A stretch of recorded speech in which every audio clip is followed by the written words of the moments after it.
Tandem Nomads, episode 198. You can take back control of your time and make overwhelm a thing of the past. You just have to put your mind to it. Hello, Nomad Nation. Welcome to Tandem Nomads, the podcast show and entrepreneurship platform where you can find great inspiration and tips to grow a successful, portable business and thrive in your global nomadic life. This episode is a replay of the most popular guest on Tandem Nomads podcast show for 2020. And I am so not surprised that this topic is the one topic from all the guests that has been the most downloaded, that has all to do with time management. Time management is indeed one of the biggest challenges for everybody, but especially this year and nowadays.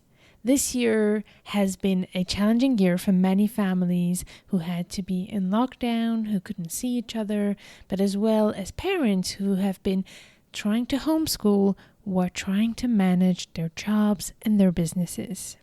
The other reason that I'm not surprised that this particular guest has been very popular on Tandem Nomad podcast show is because she is indeed, for me, the expert in terms of efficiency and in terms of implementation in a business, especially as a solo entrepreneur. Kate Erickson has been my mentor together with her partner, John Lee Dumas. It is actually thanks to them that Tandem Nomads existed. I've learned everything through them, all about podcasting, but as well as how to be effective in our businesses. This episode is a replay of the episode 152, but know that all the resources that is mentioned in this episode can as well be found on the show notes of this current episode, tandemnomads.com/198. So before we get started, I just want to thank you again for listening to the podcast show Tandem Nomads. Thank you so much for having made this year 2020 so vibrant, so interesting, and with so many valuable connections. Thank you for being part of Tandem Nomads community. This is the last episode of 2020, and I cannot wait to meet you in the next episode that will start on 2021. No matter when you're listening to this episode, I hope you find great inspiration for you to really master your time management and beat overwhelm from within. Without further ado, let's get started. So today we're going to talk about time management, but in a different way that you might imagine. I know that time management is one of the biggest struggles for most people in general, and especially solopreneurs and entrepreneurs who work from home and who live on the move. So there's so much to do and only 24 hours to achieve it all. So this leads a lot of people to get super overwhelmed and sometimes even burned out, which is something that I really want to avoid for you. So in this episode, I don't want to talk about time management system or anything like that because I've already talked about it already with you in the previous episodes. And I will link those episodes in the show notes of this one. But instead today, I want to talk about the right mental foundations to beat overwhelm and how to manage time from within. So to talk about this topic, I'm super excited to have Kate Erickson. So Kate, are you ready for this ride? Amel, I'm so ready. Thank you so much for being here. So Nomad Nation, I want to give you a little bit of a background to tell you why I'm so excited to have Kate here on the show. So it is a great honor for me, Kate, to have you here because you've been an amazing inspiration on my journey in terms of productivity, alongside with your life and business partner, John Lee Dumas. And Nomad Nation, without Kate and John, I would not have started Tandem Nomads. I've learned everything about podcasting thanks to Kate and John, and also about how to run and grow a successful online business. So for that, Kate, I want to thank you so much for being part of my journey and accepting to be here with us. I know that you're a busy time indeed. I love hearing that because it takes me back to standing in our backyard together when you were here Yeah. and giving you a hug and just having that time to like appreciate and really connect over what you've created is just so incredible. And I'm just honored to be a part of that. So thank you. Oh, thank you so much, Kate. And what you've just said speaks so much about you and your character. So, Nomad Nation, let me tell you more about Kate. So, Kate is actually the backbone. I know that you say you're the engine behind EOfire. I want to use the backbone because you are the one who puts in place all the systems behind this award-winning show. So the show we're talking about, Nomad Nation, is called Entrepreneurs on Fire, EOfire for the close friends, and those who know it very well. So this show is a multi-million-dollar business that has inspired thousands of podcasters to start their podcast show and entrepreneurs to start their business across the world. And I know that when EOfire started, there was very few podcasts existing like this one. There's so many more nowadays of podcasts who do that, but John has had this idea and he really nailed it by supporting other people grow their platform. So he must have been one of the first ones to help people do that. And you came along this journey to join him in his business to help him take this to the next level as well. So I look forward for you to tell us a bit more about this journey with you. But one more thing about Kate, Nomad Nation, she's also the co-author of the podcast journal, which is an idea going from idea to launching in 50 days. So I highly recommend you to check it out. If you're interested in starting a podcast, I'll put the link in the show notes. But she's also the host of her own podcast show called Ditch Busy, where she helps entrepreneurs make overwhelms a thing of the past. I'm so excited. Like having that acceptance email from Apple Podcasts was just like such a celebration for me. I'm so happy to be sharing it with the world. I think you've nailed something here. You are onto something big. But before we talk about this topic that you cover in Ditch Busy, but also some of the questions I have for you, I'd love you to help our audience get to know you a little bit more. So if you can tell us a bit about you, how you got to start, move on to this journey with the EOfire and John Lee Dumas. And I would also like to know if you could tell us about your journey moving to Puerto Rico, because you have been also on the move yourself and you know what it is to have to transition from a country to another. Yes, absolutely. So my journey started in corporate America. Like I grew up corporate. I grew up, climbing the ladder, getting promotions, all of this stuff. Like that's just what I knew. I didn't know entrepreneurship existed. I think in my mind, I had an idea of what lifestyle freedom might look like or being like a lifestyle focused person. But I didn't know that normal people could actually do that. And one of my biggest dreams was always, how can I get a job to where I will have enough vacation time that I can travel the world? Traveling has always been such a huge passion of mine. I absolutely love what it opens up in terms of perspective and understanding other cultures and just seeing things that until you experience that, nobody can describe that to you. And I mean, I know what I mean. I know that those tuning in know exactly what I mean. And so that was my goal. How can I get a job that gives me enough vacation time that I could travel the world? And let me tell you, before I became an entrepreneur, the last job that I had was the only job that I didn't even know this existed. It was unlimited vacation. So you could take vacation whenever you wanted. It was, of course, dependent on you making sure that your job was done. So it was a great perk, but we were always so busy that it's like, does that actually exist? But it was a good perk to have. But before that, the most vacation time I ever had was 2 weeks. And you know what happens with 2 weeks of vacation time? You end up seeing your family for the holidays and you travel to visit your grandparents, and all of which I'm so grateful that I was able to do. And I'm really grateful that I spent my time that way, but I wasn't doing what I wanted to do.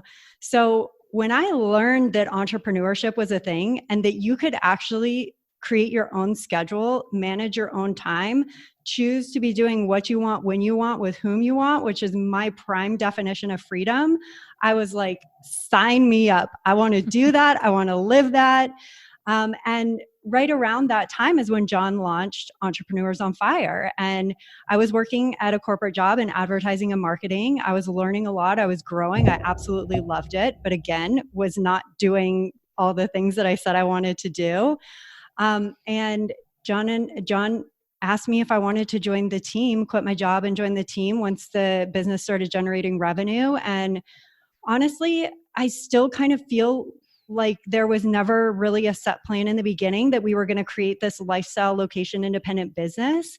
I feel like it happened through visions that we had, not necessarily a plan on paper. Like I feel like we saw us doing those things without having to say, how are we going to do those things? And within a couple of years, we moved the business to San Diego from Maine, and then from San Diego to Puerto Rico. And it's just been this beautiful growth experience, an incredible journey of realizing my dream of being able to travel when I want, going where I want, and spending my time, choosing how I spend my time, which, you know, looking back, I try and envision myself when I was, 2 weeks of vacation time, wishing that I could travel, but that always being dictated by somebody else. In my mind, that's what I thought. Well, I can't do this because I can't get time off. But really, I could have. I just needed to make that choice. Back then, I didn't know that choice was mine. I thought that this is what I'm supposed to do. So, wow, the past 7 years have literally been life-changing. Oh my God. It's been amazing to watch you. I know that I've known you since now 5 years. So it's been quite a journey to see you. You were already doing great when I met you, but the growth has been amazing, and I've been following your travels, and I've also been following your transition to Puerto Rico. And what has really ticked with me is that I've seen that you're going through a lot of things that global nomads and expats, like a lot of listeners, are going through, which is the cultural transition. You actually are moving to a new place and had to readjust your beliefs, your values, your it's a huge identity transition as well. So I'd love to hear a little bit about what were your biggest challenges, but also what have you learned from this journey to move to a whole new, well, I mean, technically it's the United States, but it's still a whole different culture in another country, in Puerto Rico. So what were your challenges when you moved there? What did you learn from that? It really does feel like a different country. Like when you are living in Puerto Rico, it does not feel like you are living in the US for so many different reasons. And there are both huge positives to that and very tough lessons learned from that. Some of the huge positives are the same things that you experience when you travel and you're introduced to a new culture, and you get a whole different perspective on gratitude and appreciation for the things that we have, because not everybody has those things. So that has been a really beautiful thing to experience. We've also, as you know, Amel, met this incredible community of other expats and entrepreneurs who are running online businesses completely different from ours, but they get it. Like the mindset's there, the dreams, the vision, the drive, it's all there, but we're doing completely different things. So coming together with this community has been it makes our life here what it is. Like it has made everything just brighter and more exciting. And I'm so grateful for our community. So that has been, a lot of the positives to being here. Some of the biggest challenges are this idea of island time. Like when you're on vacation, like you think it's funny and you're like, yeah, island time. I love this. I could totally get down with this. But when you live on island time and you're a time management person and a systems person and a foundations person, that can be such a huge challenge. There's a culture shock there. Huge culture shock. Nothing really like happens on time. Like if someone's supposed to be there, but they don't come, it's like, oh, I'll come tomorrow. Like no big deal. The scheduling, like I'm such a calendar person, and I really I schedule things very intentionally. And so when something just doesn't happen and there's not really like a reason why or anything like that, that can be really frustrating. But the beauty in this is it's taught me how to manage my time even better. And that's because even if something doesn't happen the way I thought it was going to, I still need to figure out how to get everything back on track. And that's been a really amazing learning experience. And then, as travelers know, these last 2 days, we didn't have power because of the earthquakes that are going on in Puerto Rico. And we have a satellite backup for our internet, but it runs on a very low speed. And so, there are challenges like that where what if you don't have power? What if the internet goes out? Or, what if your Airbnb was supposed to have really good internet, but it doesn't have really good internet? And there are so many challenges that you face, like when you're on the road and when you're on the go. And again, that's a matter of being like, okay, that was not supposed to happen that way. And it's okay to kind of have your freak out moment, but then you've got to reevaluate and figure out how you're going to get yourself back from that. And that's of course a huge challenge, but it teaches you to better approach stuff like that, and to know that, yes, it's really tough to not have internet when you're running an internet business, but it's not the end of the world. All right. You're making the perfect segue into today's topic by answering this question. And there's so much things I want to unfold here. So you talked a lot about adapting to things that we can't control. And I want to dig deeper into that. But you also talked in what I'm hearing a lot about your relationship with time. What is your perception with time, your relationship with time? So how would you help those who are listening here to actually figure out what is that relationship that they want to have with time? Yeah, so I love starting it out with this, because a lot of times when we think about time management, no matter where you're at on your journey with time management, or if you ever even realize that there was a journey to be on with time management, it sounds kind of out there a little bit, But the first step is understanding there is a journey that you're on with time management, and you do have a relationship with time management, whether you know it or not.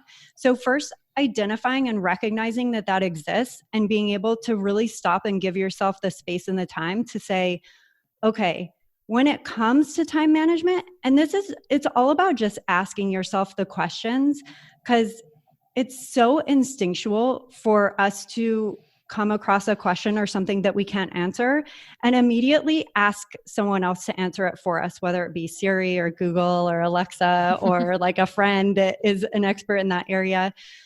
But we have the answers. We just never give ourselves a chance to give them, because we're immediately always asking other people for them. When you stop and actually ask yourself, what is my relationship with time management? I guarantee you, one, you will learn something new. And two, you'll give yourself a ground, a framework to build from. Because the overwhelming response that I get from people when I ask them what their current relationship with time management is that they want to have a great relationship with time management, but they don't feel like they do right now. And that's because they constantly feel overwhelmed. They don't know how to manage their time effectively, so that when they end the day, they actually are proud of what they've accomplished, rather than feeling like their to-do list is bigger than what they started with. They're so hard on themselves. People are so hard on themselves when it comes to, this is what I wanted to accomplish today and I didn't, so today was a total wash. But it doesn't have to be that way, because once you understand that may or may not be your current relationship with time management, but whatever it is, then you get to start putting things in place to start improving that relationship. And you start to become aware of certain triggers of, when you are really hard on yourself, being able to say, you know what, okay, I can go easy on myself and understand that this happens, and I could still get myself back on track. So that's really what it's all about. And I know it sounds oversimplified, because it is really simple to just ask yourself these questions about where you're currently at when it comes to your relationship with time management. And that's just an interesting way to look at it, because I've never seen it that way.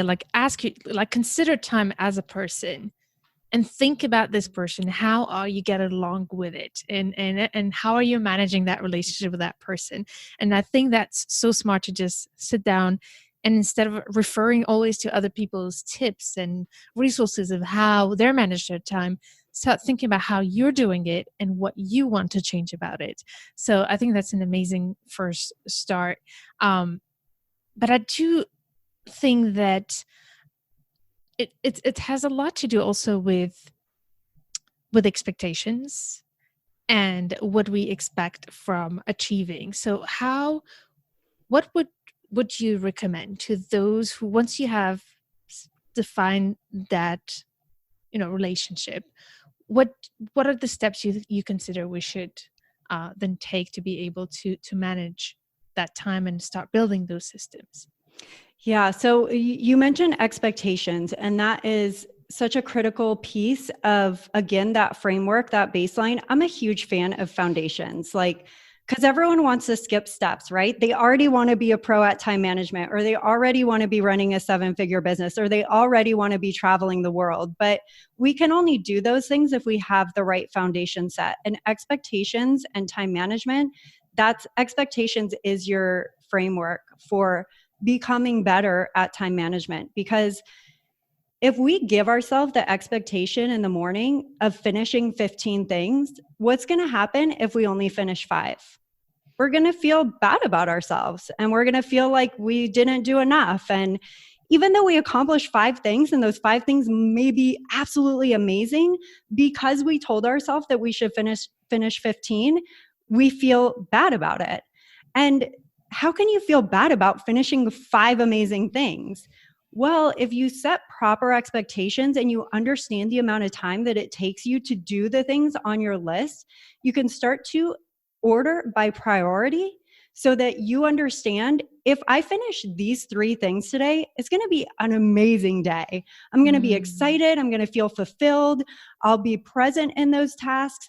And it's going to allow me to manage my time outside of my business as well, because we're traveling and we're around these amazing monuments and these places. Of course, we want to be out exploring, spending time with our loved ones, our family, meeting new people, whatever it might be that you do outside of work.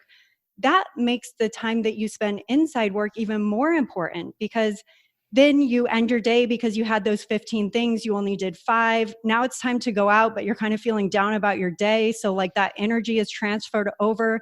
Then you're not even really enjoying what you're doing, because you're thinking about the 10 things that you didn't get done. So do you see how expectations, and we don't even think about it. We just say, this is my to-do list. This is what I've got to do today, without ever saying how much time would these things actually take me? Even if it's just an estimate, maybe you don't know. But I can guarantee you, even if you tried to estimate what those 15 things would take time-wise, you will understand that that's an unrealistic expectation that you're putting on yourself, and you're setting yourself up for failure that way. When you put the time on that and you say, okay, realistically, I can crush 3 of these things, and I'm going to end my day feeling amazing. Then what does that do for your time outside of work, with your friends, your family, exploring? And what does that do to help you set yourself up for success the next day? It's a momentum, right? Yeah, definitely. And while you're talking about this, I'm realizing something with the journal that you and John created that's called the Life Freedom Journal, and the other one is the Freedom Journal. No, the Mastery Journal, and the Freedom Journal. And the Mastery Journal was really interesting because I used it and made a big difference. Was about thinking, reflecting on that relationship, and then defining realistic goals instead of having a list of things to do. So Nomad Nation, I'll put the link of those journals because they're very helpful to be able to put those realistic goals. But technically, how would you recommend to do that? To estimate and then define what are the number of goals and goals we should set to reach every day in a realistic way? Sure. So you brought up the Mastery Journal. In the Mastery Journal, we have 4 focus sessions per day. So in that format, you would focus on 4 things each day.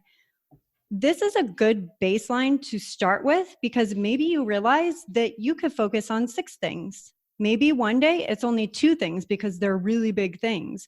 But you will never be able to start that baseline until you start tracking that type of thing. So for example, in the Mastery Journal, when you set up your 4 sessions, you give yourself your focus time and you give yourself a refresh time. So let's say I have a to-do list of 7 things, and I look at the 7 things and I say, okay, in order of priority, which of these am I going to tackle today? Like, what's most important for me to work on? Once I have that list, I could either put those 4 things into those sessions for that day in the mastery journal, or I could just start with one. I'm going to put it in there. I'm going to give myself a focus time. So let's say that it is recording 2 podcast episodes. That's my thing that's up next that I'm going to use my focus time for. My episodes are 5 to 10 minutes each, but I also have to come up with the content for those episodes. So let's say I estimate of 5 to 10 minutes each, so 20 minutes for recording them, and then maybe 15 minutes prep for each of them, which is 30 minutes. So that's a total of 50 minutes, 50. So my focus time is 50 minutes. I'm going to literally set a timer, and you could even break that up with the content creation and the actual recording of saying, okay, I said about 15 minutes each. So let me set my timer for 30 minutes. I'm going to time myself coming up with the content.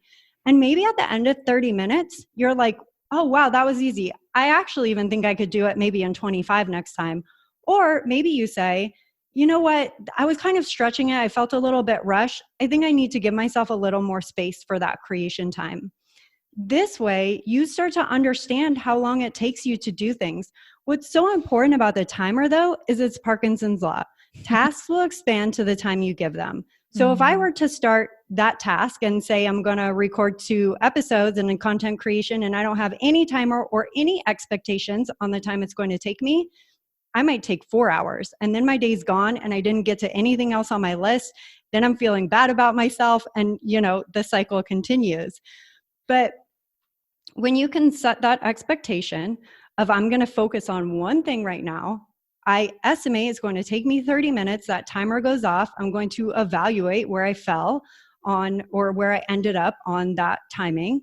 And then, I do the same for recording it. And I do the same for any task that I'm putting on there. I have a focus time and a refresh time. Your refresh time's 5 minutes, 10 minutes. You go get a snack, you make a coffee, you do whatever you got to do to kind of reset yourself for the next session. And Amel, I use the Mastery Journal every single day because it helps me stay on task. It's not only helping you understand how much time it takes you to do something, it's holding you accountable to the things that you say you want to finish. So all of that type of time tracking, setting realistic expectations and the number of things that you can accomplish in a day. And again, some of those things might take you 2 hours, some of them might take you 15 minutes. But once you understand how much time it takes you, then you can be really good at estimating how much time something's going to take you. And you just continue to adjust as you learn. Exactly. And that's exactly what I'm taking away from what you shared. And it's about adjusting and making it a project to figure that out. What is the good number of time you usually need for something, which goes back to the relationship. Like, you can have as many systems as you want. It's not going to work if you don't know yourself well enough to know what works for you, what doesn't. But in order to know what works, you need to commit to figuring that out by testing and testing and adjusting somehow. So I like that you said, if you see that, for example, it takes you more than 1 hour for that, then you know it, then plan it that way. Or you can also divide it in different tasks. That's what I try to do, is that if I see that something takes me, for example, 3 hours, I'm going to divide it in 3 focus sessions with 2 refresh times, which I like that you come up with this. I remember I learned that from you and from John, to also plan refresh times, because we're not effective anymore if we just stay on our computer the whole day and try to get something done. It's obviously going to take more time because we're not anymore focused that much and not anymore effective. Absolutely. So that's so one of the things I see with my clients is that they do want to focus, they do want to have better habits, they try, but at some point something happens, and then they lose track of those habits that they started implementing. So it always going back to square one, or even sometimes giving up all for once and going back to the bad habits and to going back to that vicious circle. So what would you recommend in people in this case? So life happens for everyone, right? Like even just I said earlier in this chat that, we had an earthquake here and the power was out island-wide. We didn't have internet. That kind of stuff's going to happen. And whatever that life situation is for you, family, personal, like business-wise, it could be anything, right? But our business, as we travel, as we're nomads, as we do these things, like they kind of become so attached to each other that that you feel your business in your life and you feel your life in your business. When you come up against something like that, where you just feel either defeated or like, okay, I'm just going to give it up, or I started that and it was good for a while, but like now I hit this hump and like, I don't really know how to get back. One, I always remember how I felt when I was on that roll. Like when I had that momentum going and I had that amazing habit, how did I feel? And chances are you felt amazing. Otherwise it wouldn't be considered a good habit for you or like positive momentum. That's a good point. And that is like, I feel like that's something that not many people do, because it's just so much easier to wallow or to, go into the like, maybe you feel a little bit sorry for yourself for a while and then the time passes. Don't get me wrong, it's hard to get back there. But when you realize that you've fallen off track, when you realize that you've hit a bump, or when you realize that you've given up that great habit that you really, really loved, you just have to mentally make the shift that I am going to do this. And you might have lost a couple of days. You might have even lost a couple of weeks, but it is never too late for you to mentally make the shift that it's up to me to decide that this is going to happen. No one else around you, not the world, not your sister, not your husband, not your wife, not your teacher, friend, whoever, nobody else is going to make that decision for you. You have to make it for yourself. So you really just have to check in with yourself. And that again goes back to the awareness of, right? Like, what's your relationship with time management when you just give up? It's not a great relationship, right? But if you from the onset said, oh no, I want to grow my relationship with time management, like I want to have a positive relationship with time management, you giving up is a very poor relationship with time management. In order to improve that, you have to have that mindset shift and you have to choose to get back on track. Whether you ask for support for that, whether you have an accountability partner, a mastermind group, an online community of friends who, are also traveling and going through these same struggles as you, who can help pick you up. There are so many ways that we can ask for support, right? But we have to decide to do it. It's interesting because I was going to tell you how would you encourage people to step up when they feel completely defeated and discouraged and without any more energy. I guess, like you said, surrounding ourselves with the right people that can pick us up. But is there anything you'd want to add to those who are in that situation where like they feel like they've been failing so much at it that they just give up and feel miserable about themselves and can't find the energy to get back on the horse? You know what? Honestly, kudos to anyone tuning in right now who's feeling that way, because by you listening to this episode, like that's the message I want to spread. Like that is one of my big goals with like when I come on podcasts or interviews like this, or even with my own podcast or in our business, like you are doing things to help improve wherever you're at right now. And tuning into this episode is one of them. And I hope that this conversation helps you realize that like it's in you. And you can do this. This reaching out for encouragement, inspiration, support, you can even get it through an episode just like this. So, I mean, again, kudos to anyone tuning in right now who's feeling that way. It's time to make that choice right now. Yes, Nomad Nation, did you hear that? If you're in that situation, I want you to go back into this audio and listen to this sentence again, because I think that's what you need to hear. And I always tell to my clients when they feel that way, I give them some encouragement, like you said. First, acknowledge the things that you've done well, and then put yourself in the mindset to actually make that shift.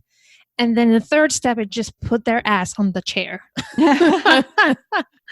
Just put your ass on that chair and get it done. Just give yourself 45 minutes and get that thing done.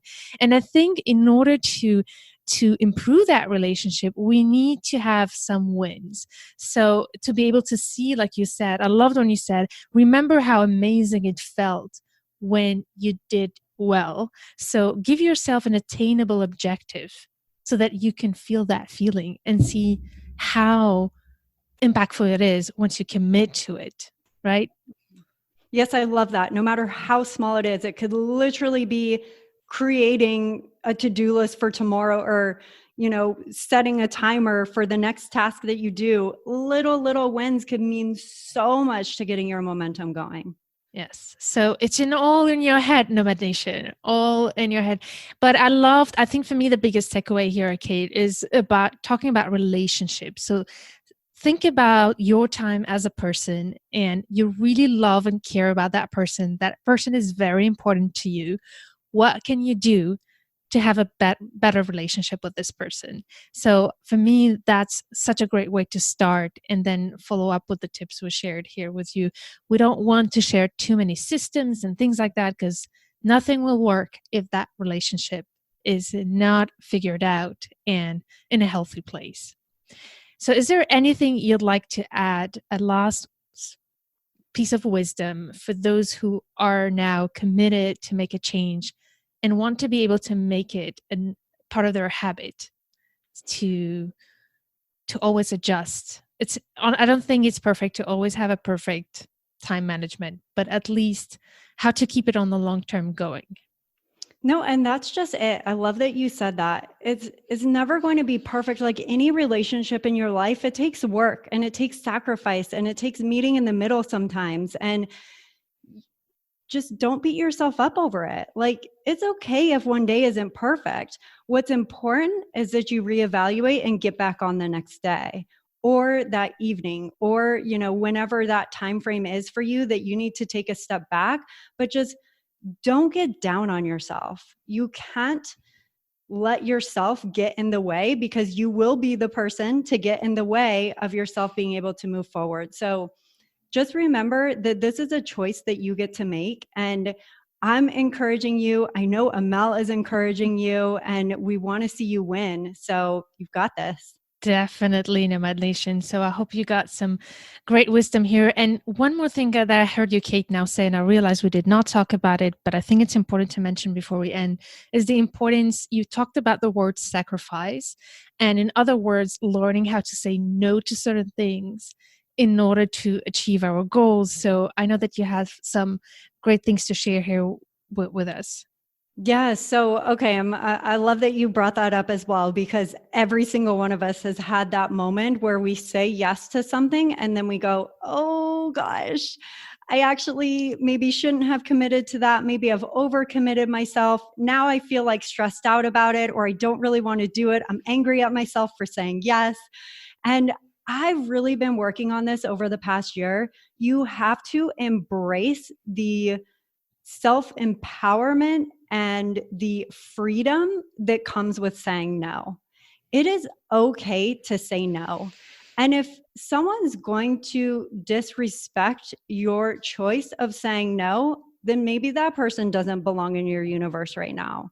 You can't let other people's opinion of you or their judgment towards you for your decisions to impact how you choose to spend your time. That is your time to be guarded exactly how you want it to be guarded. And if that means saying no, and most of the time people do so highly respect that. Like I've had people thank me for saying no before, because they say that it shows them that it's okay to say no, and it is okay to say no. That's so important. One super tip that I have for this, because I really struggle with it for a very long time. I still struggle with it sometimes. But when you get asked for that opportunity or for you to commit your time to something, it doesn't have to be an immediate no. Just say, you know what? I so appreciate this opportunity. Let me be sure to check my calendar before I let you know, so that I'm sure I can commit to this. So it doesn't have to be an immediate yes or no. Give yourself that space. Really evaluate whether you do have the time to commit to that. And if you want to commit to that, maybe you do have the time and you just don't want to. So Give yourself that time and that space to really decide what's best for you. That's amazing. Nomad Nation, I hope you listen to that, because when you look at your relationship with time, think about the things that need to get off your plate. That is so important. And we talked about in the previous episode, the five steps to make yourself a priority. So go back to that episode that I'll link to this show note where we talk about that. Super important. So I know that your time is so valuable, Kate, and thank you for saying yes to being on the show. It means so much to me. So before we say goodbye, could you please tell us a bit more about what we can hear in Ditch Busy and where we can find you? Yes. So, I mean, everything that we've talked about today is really what I'm diving deep into in the first series on the podcast. So, if you head over to ditchbusy.com, you will find there a link to access the podcast. And there you will find the first series of episodes where we talk about your relationship with time management, setting expectations, choosing your priorities, again, what to do when things don't go as planned or when life happens. I dive deep into each of these topics in each of the episodes, and the episodes are really super fast. So with the whole idea of we all only have so much time in the day, super quick 5 to 10 minute episodes. So that's ditchbusy.com. Amazing. Thank you so much, Kate. And Nomad Nation, check it out. I'll put all the information about Kate and Ditch Busy on tandemnomads.com/198. Thank you, Amel. Nomad Nation, stay tuned to turn your challenges into great opportunities. See you in the next episode.